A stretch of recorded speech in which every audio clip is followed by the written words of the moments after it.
ആമിയെ നോക്കി മതിമറന്ന് നിൽക്കുവായിരുന്നു. എന്തോ ഒരു ശക്തി അവളിലേക്ക് തന്നെ അടുപ്പിക്കുന്നുണ്ട് എന്ന് തോന്നിയിരുന്നു അവന്. അത്രത്തോളം അവളിൽ അവൻ അടിമപ്പെട്ടു പോയിരുന്നു. അഗ്നി! പെട്ടെന്നാണ് വിച്ചു അഗ്നിയുടെ തോളിൽ തട്ടി വിളിച്ചത്.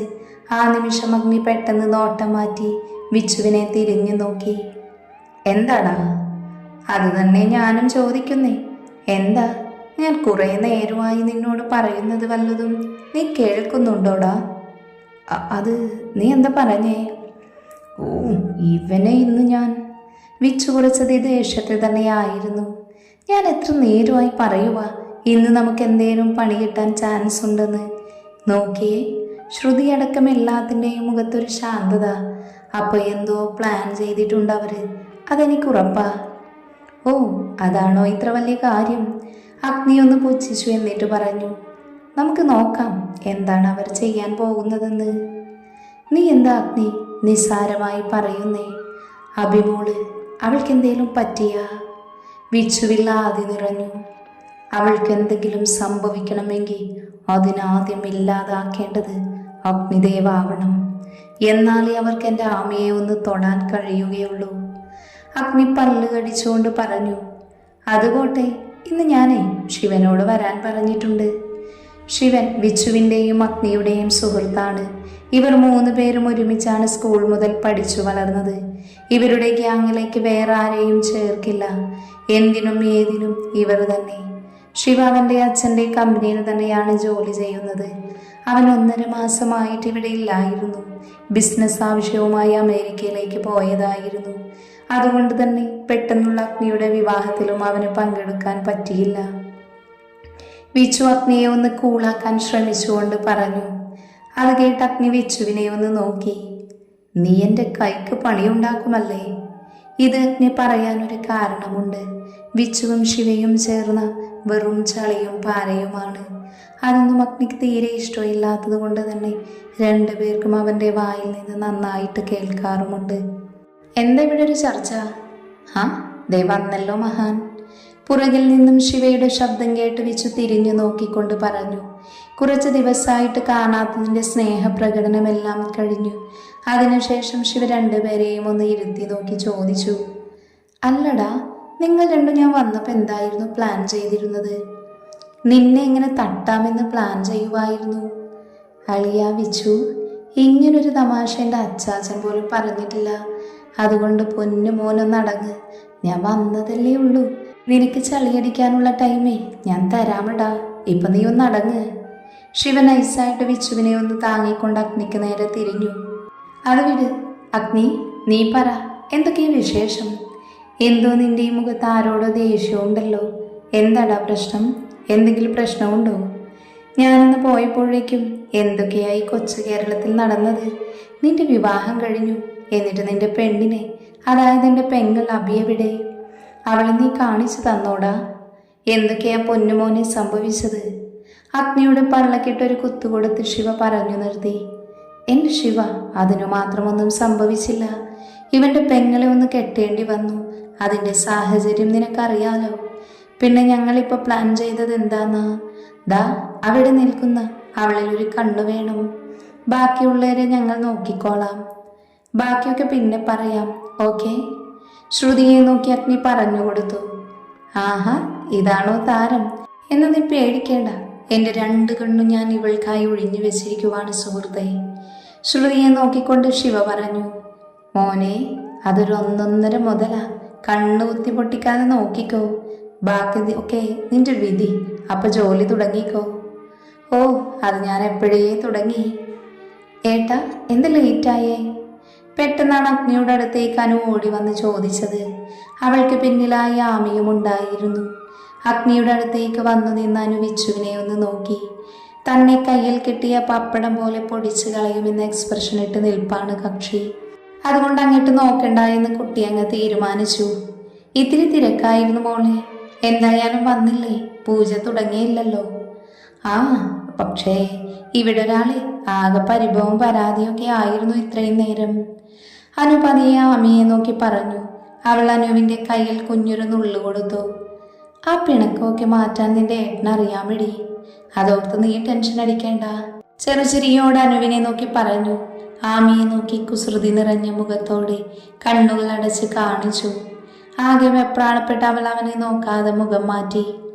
പതിയെ പൂജ തുടങ്ങി. തിരുമേനി പൂജാ ചടങ്ങുകൾ നടത്തുമ്പോഴും അഗ്നിയുടെ കണ്ണുകൾ അവളെ തലോടിപ്പോയി. അവനോട് ചേർന്ന് നിന്ന് ദോഷങ്ങൾ അകലാൻ അവൾ മനമുരുകി പ്രാർത്ഥിക്കുകയായിരുന്നു. പൂജകൾ കഴിഞ്ഞ പ്രശ്നം വെപ്പിമുണ്ടായിരുന്നു. പ്രശ്നങ്ങൾ ഒഴിഞ്ഞു എന്ന് പറയാനാകുന്നില്ല.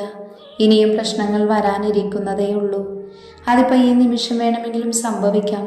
പക്ഷേ ജീവൻ ആപത്തിലല്ല. എല്ലാം ശുഭമായി കലാശിക്കൂ.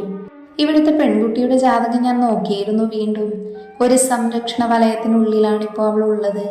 ശത്രുക്കൾക്ക് അത് ഭേദിക്കുക എളുപ്പമല്ല. ഭയപ്പെടേണ്ട എന്ന് പറയുന്നില്ല, എന്നാലും സൂക്ഷിക്കണം. തിരുമേനി തുടരുമ്പോഴും ശരണിന്റെ കണ്ണിലെറിയുന്ന അഗ്നിയിലേക്കാണ് അഗ്നിയുടെ നോട്ടം ചെന്നെത്തിയത്. ഇല്ല ശരൺ, നിന്റെ ഈ വരവ് വെറുതെയാകും. ആഗ്രഹിച്ചതൊന്നും നേടാതെ മടങ്ങേണ്ടി വരും നിനക്ക്. ജയിക്കാൻ വിടില്ല നിന്നെ ഞാൻ. അഗ്നിയുടെ ഉള്ളിൽ അവനെ ചുട്ടരിക്കാൻ പാകത്തിനുള്ളൊരു ചിത ഒരുങ്ങുന്നുണ്ടായിരുന്നു. ചില വഴിപാടുകൾ ഞാൻ കുറിച്ചു തരാം, അത് ചെയ്യണം. പിന്നെ കൃഷ്ണ, ഇവിടുത്തെ കുട്ടിയോടും ഭർത്താവിനോടും ശ്രദ്ധിക്കാൻ പറയണം. അവർക്കും ചെയ്യാൻ ചില നേർച്ചകളും വഴിപാടുകളുമുണ്ട്. ചെയ്തോളാം തിരുമേനി. കൃഷ്ണൻ തിരുമേനിയോട് പറഞ്ഞു. എത്രയും വേഗം പ്രശ്നങ്ങൾ ഒഴിഞ്ഞു പോകണേ എന്ന പ്രാർത്ഥനയിൽ നിൽക്കുന്നവർക്കിടയിൽ തന്നെ അതിനു കാരണഹേതുവായവരുമുണ്ടെന്ന് അവരിൽ പലരും അറിഞ്ഞില്ല. ആ നിമിഷം പെട്ടെന്നാണ് അഗ്നിക്കൊരു കോള് വന്നത്. അവൻ കാവിൽ നിന്നും പുറത്തേക്ക് പോയി. പുറകെ തന്നെ വിച്ചുവും ശിവയും പോയി. അല്പസമയത്തിനു ശേഷം വിളക്കും മറ്റു സാധനങ്ങളും എടുത്തു മാറ്റുകയായിരുന്നു അനുവും മാമിയും അമ്മമാരും. അഭിമോളെ, നിന്റെ ചെക്കൻ നല്ല സുന്ദരനാണ് കേട്ടോ. പണ്ട് കണ്ടതിനേക്കാൾ ഒന്നുകൂടെ മിടുക്കനായി. എൻ്റെ മോൾക്ക് ഭാഗ്യമുണ്ട്, ശരണിൻ്റെ അമ്മ പറഞ്ഞു. അത് കേട്ട ആമയുടെ മുഖമാകെ നാണത്താൽ പൂക്കൾ വിരിഞ്ഞു. അവൾക്ക് അഗ്നിയെ ഒന്ന് കാണണമെന്ന് തോന്നിപ്പോയി. പെട്ടെന്നാണ് ശ്രുതി അങ്ങോട്ട് വന്നത്. എടി, നിന്നതേ അഗ്നിയേട്ടൻ വിളിക്കുന്നു. പത്തായപ്പുരയുടെ അങ്ങോട്ട് ചെല്ലാൻ പറഞ്ഞു. എന്തിനാ? എനിക്കെങ്ങനെ അറിയാം? എന്നോടിത് മാത്രമേ പറയാൻ പറഞ്ഞു. ഞാൻ പറഞ്ഞു. അതിൽ കൂടുതൽ എനിക്ക് എങ്ങനെ അറിയാനാ? ആമി ഒരു നിമിഷം അനുവിനെ ഒന്ന് തിരിഞ്ഞു നോക്കി.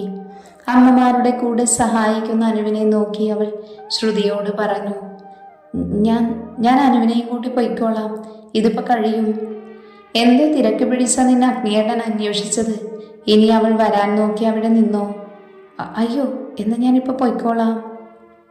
ആമി വേഗം തന്നെ പടികൾ ഓടിക്കയറി പത്തായപ്പുരയുടെ ഭാഗത്തേക്ക് ഓടി. വേഗത്തിലെത്താനായി കുളപ്പടവിന് മുന്നിലൂടെയാണ് അവൾ ഓടിയത്. പെട്ടെന്ന് പുറകിൽ നിന്നും ആരോ അവളെ വരിഞ്ഞു മുറുക്കി കൈകൊണ്ട് മൂടി പൊക്കിയെടുത്ത് കുളപ്പടവിലേക്ക് കയറ്റി. അല്പസമയത്തിനുള്ളിൽ പത്തായപ്പുരയുടെ വാതിൽ തുറന്ന് അകത്തേക്കു കയറി. ആ നിമിഷം അവന്റെ കൈ അവളുടെ അരയിലേക്കായി മാറ്റുമ്പോൾ അവന്റെ ശരീരത്തിലൂടെ ചെറുതായി ഊർന്ന് അവൾ നിലത്തേക്ക് നിന്നു. അവൾ തിരിച്ചറിയുന്നുണ്ടായിരുന്നു തനിക്ക് പിന്നിലുള്ളത് ആരാണെന്ന്. അവനൊരു കൈ കൊണ്ട് അവളെ ചേർത്ത് പിടിച്ച് വാതിൽ ചേർത്തടച്ച് കൊളുത്തിട്ടു. അവളുടെ എതിർപ്പുകൾ കുറഞ്ഞിരുന്നു ആ നിമിഷം. എന്നിട്ടും മുഖത്തു നിന്ന് കൈയെടുത്ത് മാറ്റിക്കാൻ അവൾ ശ്രമിക്കുന്നുണ്ടായിരുന്നു. അടങ്ങി നിൽക്ക് പെണ്ണേ. കാതിനരികിലായി അവൻ്റെ ശബ്ദം കേട്ടതും അനുസരണയോട് അവനോട് ചേർന്ന് നിന്നു അവൾ. പതിയെ അവളുടെ മുഖത്ത് നിന്നും അവൻ കൈകൾ പിൻവലിച്ചു. അവന് നേരെ തിരിഞ്ഞു നിന്നൊന്ന് കൂർപ്പിച്ചു നോക്കി അവൾ. എന്താടി ഉണ്ടക്കണ്ണി, നോക്കി പേടിപ്പിക്കുന്നോ? ദേവേട്ടൻ എന്തിനാ ഇങ്ങനെ കാണിച്ചേ? പേടിച്ചു പോയി ഞാന്. പത്തായപ്പുരയുടെ അവിടെ ഉണ്ടെന്നല്ലേ പറഞ്ഞേ? അവൾ സംശയത്തോടെ അവനോട് ചോദിച്ചു. ഞാൻ അങ്ങനെ പറഞ്ഞോ നിന്നോട്? അല്ല, ദേവേട്ടൻ പറഞ്ഞില്ല, പക്ഷേ ശ്രുതി ചേച്ചി പറഞ്ഞല്ലോ. ആരെങ്കിലും പറയാൻ നോക്കിയിരുന്നോണം, ഇറങ്ങി ഓടിക്കോളും അവൾ. എനിക്ക് നിന്നെ വിളിക്കണേലേ, അവളെ വിട്ട് വിളിപ്പിക്കേണ്ട കാര്യമില്ല, അതോർത്ത് വെച്ചോ ഇനിയെങ്കിലും. അപ്പോ ചേച്ചി വിളിച്ചു എന്ന് പറഞ്ഞതോ? എനിക്കെങ്ങനെ അറിയാനാ? ആ പന്ന മോളോട് തന്നെ ചോദിച്ചു നോക്ക്. അഗ്നി ദേഷ്യം കടിച്ചമർത്തി പറഞ്ഞു. അല്ല, എന്നാലും എന്തിനായിരിക്കും അങ്ങനെ എന്നോട് പറഞ്ഞത്? പിന്നെയും എന്തോ സംശയത്തോടെ ആലോചിച്ച് നിന്ന ആമിയെ കയ്യിൽ പിടിച്ചു വലിച്ച് അവനോട് ചേർത്തു നിർത്തി അഗ്നി. മതി കുഞ്ഞു തല പുകച്ചത്, അതിൻ്റെ ബാക്കി ഞാൻ നോക്കിക്കോളാം. ഈ കുഞ്ഞിത്തല അതിനു വേണ്ടി പുകയ്ക്കേണ്ട. എന്നാ വാ പോകാം, ഞാൻ ആരോടും പറയാതെയോ വന്നത്. നമ്മളെ അവർ തിരക്കില്ലേ? ആമി അഗ്നിയിൽ നിന്ന് അകന്നു മാറാൻ നോക്കിക്കൊണ്ട് പറഞ്ഞു. കൈവിടിവിച്ച് പെട്ടെന്ന് മുന്നോട്ട് നടക്കാനാഞ്ഞവളെ വലിച്ചു ഭിത്തിയോട് ചേർത്തു നിർത്തി അവൻ. പെട്ടെന്നായതുകൊണ്ടും പ്രതീക്ഷിക്കാത്തതുകൊണ്ടും അവനെ അവൾ ഒന്ന് കണ്ണുമിഴിച്ചു നോക്കി. എന്താ എന്താ ഇത്? പോവണ്ടേ? വിട്, നമ്മളിപ്പോൾ പോണില്ല. പിന്നെ കുറച്ചു നേരം ഇവിടെ ഇങ്ങനെ നിന്നിട്ട് നമുക്ക് പതിയെ പോവാന്നേ. എന്നാലും ഈ അഭിയേച്ചിത് എവിടെ പോയി? ഇത്രയും നേരം ഇവിടെ ഉണ്ടായിരുന്നല്ലോ. ആമിയെ തപ്പി നടക്കുകയാണ് നമ്മുടെ അനു. തലയും ചൊറിഞ്ഞ് നടന്നു നേരെ ചെന്ന് എന്തിലോ ഇടിച്ചു വീഴാൻ പോയതും കുട്ടിയൊന്ന് തല ഉയർത്തി നോക്കി. Oh my god! പെട്ടെന്നൊരു ഉൾവിളിയിൽ അനു ഓടാൻ തിരിഞ്ഞതും ചങ്ങല കെട്ടതുപോലെ വിച്ചു അവളെ പിടിച്ചു നിർത്തി അവനു നേരെ തിരിച്ചു. അയ്യോ, നല്ലൊരു എളി! എങ്ങോട്ടാണാവോ എളിച്ചുകൊണ്ട് ഓടാൻ നിന്നത്? അത് ഞാൻ അഭിയേച്ചിയെ കാണാനില്ല. ഒന്ന് പോയി തപ്പട്ടെ, എന്നെ വിട്ടേ. ഓ വേണ്ട, നിന്റെ ചേച്ചി എൻ്റെ അളിയൻ്റെ കൂടെയുണ്ട്, അതുകൊണ്ട് അത് വിട്. എന്നിട്ട് മോള് ചേട്ടൻ്റെ കൂടെ വാ. അയ്യോ വേണ്ട, എന്നെ വിട്. അങ്ങനെ നിന്നെ വിടുന്നില്ല. എന്നെ ഒറ്റ കൊടുത്തിട്ട് പോയ യൂദാസല്ലേ നീ? വാടി ഇവിടെ. വിച്ചു അനുവിനെ വലിച്ച് കാവിൻ്റെ സൈഡിലെ മരത്തിൻ്റെ മറവിലേക്ക് നിർത്തി. എന്താ വിച്ചുവേട്ടാ, വിട്, ആരെങ്കിലും കാണും പ്ലീസ്. പൊന്നുമോളെ, നീ അങ്ങനെ വിളിക്കല്ലേ. അടുത്ത പണിയാണോ എന്ന് എനിക്ക് പേടിയാ. അവളുടെ ഒരു കേട്ടൻ. മിണ്ടല്ലേ നീ. എന്തിനാടി കോപ്പേ? നീ എന്നെ അച്ഛൻ്റെ മുന്നിൽ ഇട്ട് കൊടുത്തിട്ട് പോയേ? അത് പിന്നെ ഞാൻ അങ്ങനെ ഉദ്ദേശിച്ച് ചെയ്തതല്ല. ഉമ്മ തരാൻ വന്നപ്പോൾ അമ്മാവൻ വന്നു. പെട്ടെന്ന് പേടിച്ചിട്ട് ഞാൻ ഓടിപ്പോന്നതാ, സത്യം. അനു മാക്സിമം സത്യസന്ധത പുലർത്തിക്കൊണ്ട് ഉത്തരം പറയാൻ ശ്രമിച്ചു. എനിക്ക് നിന്നെ അറിയാത്തതല്ലല്ലോ. നീ പറഞ്ഞത് ഞാൻ വിശ്വസിച്ചു. ഒന്ന് പോയടി. നീ എനിക്കിട്ട് മനഃപൂർവ്വം പണിതതാ, എനിക്കറിയാമത്. അയ്യോ അല്ല, ഞാൻ അങ്ങനെ ചെയ്യുമോ? ഇല്ലല്ലേ? ഇല്ലെന്നേ. ആ എന്നാ പോട്ടെ. എന്നതായാലും നീ രാവിലെ ആശിച്ചു മോഹിച്ച് തരാൻ വന്നതങ്ങ് തന്നേക്ക്. എന്ത്? ഉമ്മ? അയ്യേ, ഞാൻ തരൂല. എന്ത് കയ്യേ? തരാതെ മോളിവിടുന്ന് അനങ്ങൂല. എന്നാ ഞാൻ കാറും. ആഹാ, അതാവുമ്പോൾ കാര്യം കുറച്ചുകൂടി എളുപ്പമാകും. എൻ്റെ തന്തപ്പടിക്കല്ലേലും കാര്യം കത്തിയ ലക്ഷണവാ. ഇനിയിപ്പം എളുപ്പമുണ്ട്, വേഗം നമ്മുടെ കെട്ട് നടക്കും. നീ കാറിക്കോ. എൻ്റെ ദൈവമേ, എന്ത് കഷ്ടമായത്. ഇപ്പൊ എന്താ വേണ്ടേ?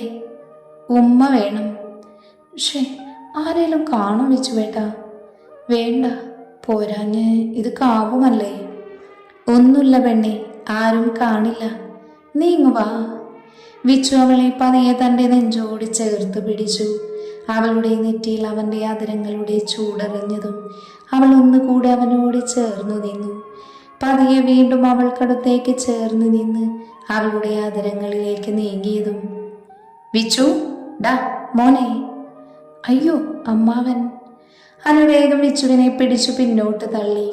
അവളിൽ അധികം ബലം കൊടുക്കാതെ നിന്നതുകൊണ്ട് തന്നെ അവൻ വേഗം പിന്നോട്ട് ആഞ്ഞുപോയി.